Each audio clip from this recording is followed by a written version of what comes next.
Number 3. While I personally never received anything from deep web affiliated sales folk, I did live with a roommate who would constantly receive the strangest brochures. At first, we'd receive brochures for like cruise lines and the like.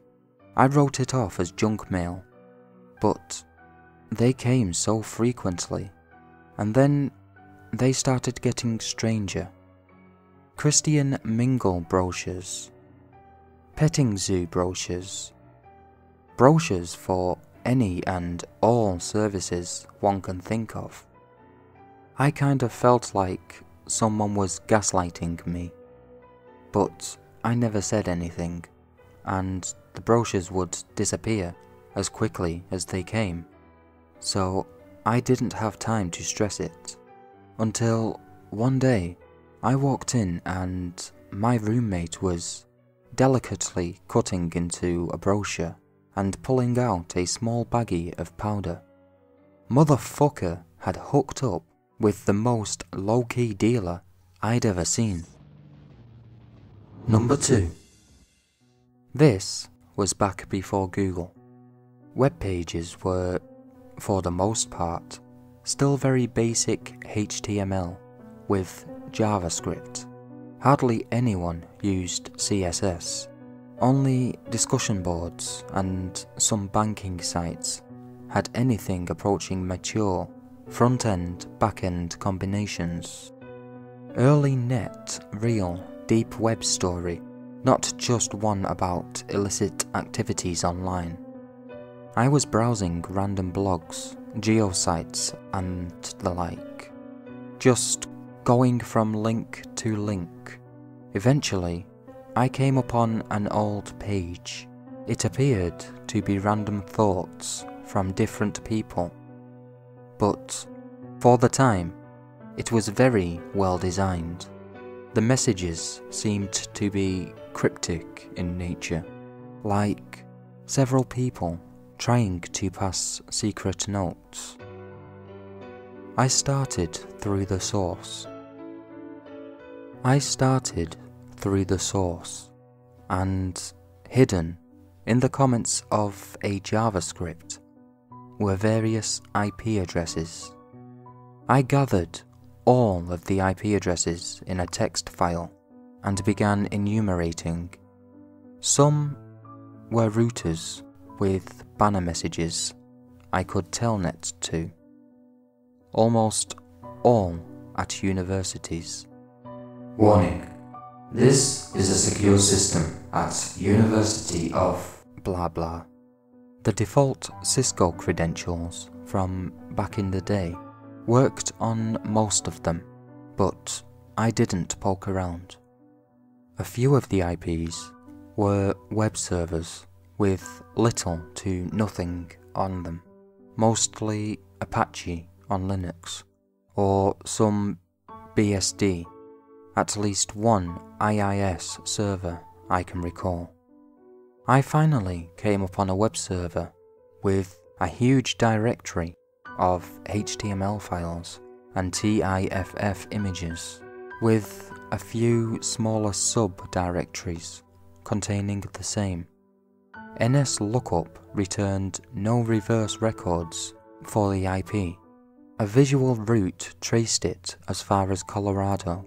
The HTML files appeared to be records a psychologist or similar mental health professional would keep. The images were of faxes, apparently of both military and medical nature. As I browsed from a subdirectory back to the parent, at the top was a new HTML file named something like 1-there.html. The timestamp was from right that minute.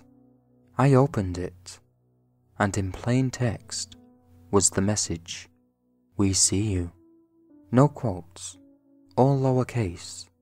About 15 seconds later, the server dropped. Number 1. When I was still underage, 14 to be exact, I started to learn and find out about the deep web, or dark web, or whatever. It started out as me being cool, because I was able to access it, or whatever, when I showed my friends. Also, to look up drug prices on different websites. Anyhow, eventually I discovered the child porn network. Well, as a horny teenage boy, I started visiting the chat rooms pretty often. Didn't say much, just watched pedos talk about different things. Sometimes there would be a link, dumps of hundreds of different child porn. I tried to resist from it, knowing it was wrong, but I didn't hold out for long with my tendencies. I started visiting the rooms more often and getting to know more of the people on them. Hell, I even started talking to a few. I can't remember when, but one day I was talking and a guy asked me how old I was. I don't know why I didn't lie and tell him 49 or something, but I said 15. Well, he just so happened to have an interest in me. We talked some more, and then I realized I kind of had a fetish at the time of maybe being handled by an older man. I ended up sending a few pictures to him, no face, obviously, and he got off for the night. A few people messaged me the next night, and the next, and so on. I probably sent hundreds of pics, and some videos of me using a shitty webcam I had. I talked to some of the darkest and most hated people on earth, and I didn't think twice about it. It all came to an abrupt end when my PC died, and I had to wait a couple of months to get a new one. I had thought about it a lot, and decided it wasn't best for me to be doing that, and didn't install the next update of the deep web browser.